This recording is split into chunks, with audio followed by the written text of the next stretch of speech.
So it looks like they, in a way, they all tie in together. I mean, important, as you said, important. If you want to be a leader, you want to influence people, even if they don't report to you. How will you do that? You have to be able to communicate, right? And as mentioned, if you're going to communicate, what exactly are you going to communicate? You need to communicate the most important things, and you'll need critical thinking skills for that. So that's great to hear. So I think our students are learning a lot already. I hope some of you guys are already taking notes, because this is definitely going to be helpful, not just now when you're a student, but also when you're already working. So we have a question from the audience here already. I believe we have someone who wants to know a bit more about these skills. Can we hear from our audience member? I believe Kyla is here with a question for Sir Jonathan. Go ahead, Kyla. Okay, good afternoon po, Mr. Jonathan. My Good question afternoon. is, okay, what challenges might I expect as I prepare to equip myself with these skills and become future ready? Ooh, okay. Parang Miss Universe ang question mo ah. What challenges? Yes. All right. I'm going to share something which I think is a personal experience of mine, but it's something that a lot of my friends also had as they went along with their careers. And that is, the moment you enter the corporate world, there will always be that one nagging feeling that will tell at the back of your mind that you'll never be going to be good enough. That there will always going to be that one person who will make you feel insecure because this person is always better than you. They're always faster than you. They're always more sociable than you. And it seems like the boss will always be applying favoritism to this person. That's normal. And the reason for that is because in the corporate world, there will always be a tendency to compare performances. Because after all, we're always after identifying which people will be able to climb the ranks. So whenever you feel, right, whenever you feel that insecurity, please take note two things. Number one, that insecurity is normal. It is normal because you're a human being, and it's normal because it means that you care. You actually feel insecure because you want this so bad. It's a good thing because that means you're passionate enough to want this so bad.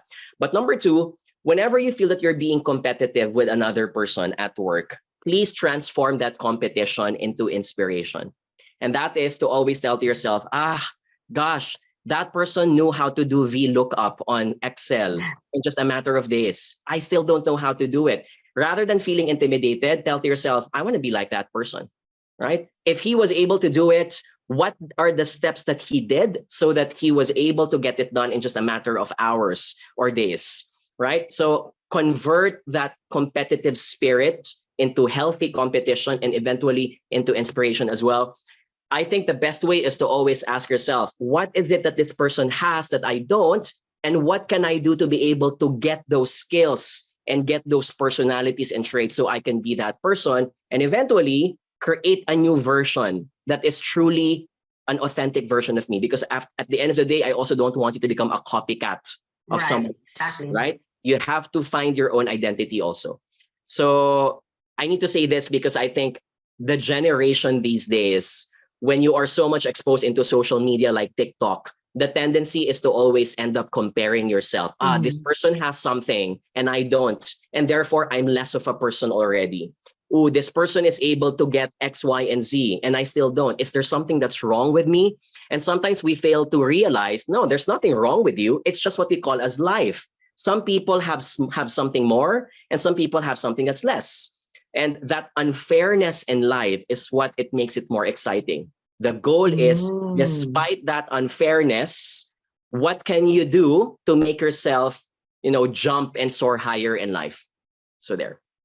Okay, that's a wonderful way to look at it. Instead of being intimidated or scared or even frustrated, it's actually something that's exciting. That's great. I also think, sir, what you said, it really also fits with how different students can deal with imposter syndrome. Right? Yeah, so I agree. You get intimidated when you compare yourself to other people, where other people, maybe they're not comparing, maybe they're thinking to themselves that I don't deserve to be here, even though they are. But I think that the insights that you shared would also fit for both scenarios. Agree. Can I also add, when you have, if you have an imposter syndrome, which is a tendency of a person to think that they will never be good enough, there's a good sign to it. And that is, you want this so bad. That's why you worry about it.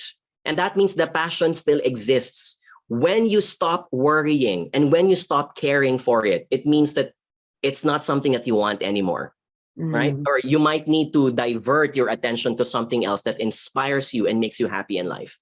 Right, right. Okay. Thank you so much for that, sir. So that was our question from Kyla. The floor is now open for our other viewers. If you have any questions for our speaker this afternoon, so it can be anything about being a future ready learner. Kyla touched upon the different challenges that one might face when they want to equip themselves with the skills for the 21st century. I see we have one question here, and our viewer is asking, sir, can you cite examples or certain experiences on how these skill sets matter or are applied in the real world? So once again, you mentioned communication, leadership, and critical thinking. I think you had a good example when you had to give an elevator pitch in 5 minutes. Can you share any other certain scenarios or experiences when these 3 skills are applied in the real world? Okay, I'll give something that I was very guilty of when I was young. So I'll try to merge everything, communication, etc. But sir, it looks like you're still young. You said when I was young. When I was younger. When I was younger. There you go. All right. Thank you for the slight remark for that. Yes. Go ahead, okay. Sir. When I was way younger, and ito na lang, when you enter the corporate world, there are 3 software that you will likely be using, right? You're going to be using either Word, PowerPoint, or spreadsheets, etc. PowerPoint is likely going to be part of our lives. In fact, in schools, it's how you always present your reports in front of a class. So when you enter the corporate world, whether you're in finance, you're in a startup, marketing, sales, PowerPoints will always be there. When I was younger, I had a tendency to be so verbose. So meaning when I say verbose, like, napaka-simple ng concept, ang tagal kong i-explain. Kasi napaka-passionate ko na hindi naman na gusto ko i-explain from start to finish. Gusto kong ibigay yung background information, yung history. And then I start realizing that I was being selfish because I wanted to say it because I feel good about it. And then I forget the question, but does the audience need that info? Right? Does the audience have enough time, for example, for them to digest all of that info? Is it something that they could have read in advance if you sent it as an offline attachment in an email? So, bibigyan ako ng 15 minutes, pero syempre, pabibo ako. Gusto ko ako lagi bida. I-extend ko ang 15 minutes to 20 to 30 minutes when I've already eaten up too much time and it already affected the rest of the presentations of other people. So out of the wanting to be the best in town, I was being selfish and I did not consider anymore how it affected other people's presentations as well. So part of communication is being able to choose the right set of words. Na instead of 2 sentences, kaya mo ba siyang paikliin to 1 sentence only? Na instead na lahat ng mga words nilalagay mo sa PowerPoint, can you use icons and emoticons instead and then just explain it later on? Because here's my pet peeve. Ang pet peeve ko, magpre-present ka in front of an audience pero binabasa mo lang lahat ng text. Right? And I hate that because if that's the case, then just send me the PowerPoint instead. Read it offline.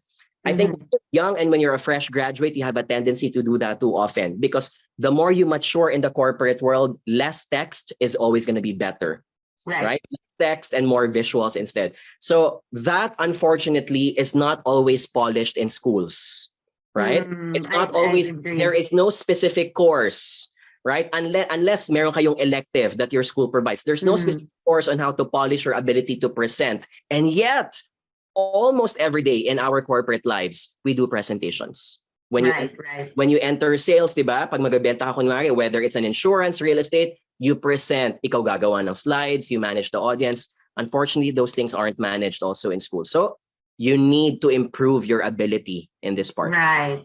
I see. And so just bringing up something you mentioned earlier about always anticipating change. I think to give some schools a bit of credit, they have anticipated that new skill, but it's not being taught in a formal course. It's just something that sometimes the teachers might slip in casually or informally. It's not really included in the curriculum. And I think that's seen in different concepts that some teachers, not necessarily the school, but some teachers are casually inserting in their lessons, like, for example, the 7x7 rule in PowerPoint presentations. Some actually say 5 by 5. So Yes, yes, or maximum 5 words or 7 words, and only maximum 7 bullets. So I think people are catching on. Teachers are realizing that they can't just teach the content; they also need to teach the students how to deliver the content as well. So that's agree. great. Yeah. So choosing the right set of words. Okay. Thank you so much.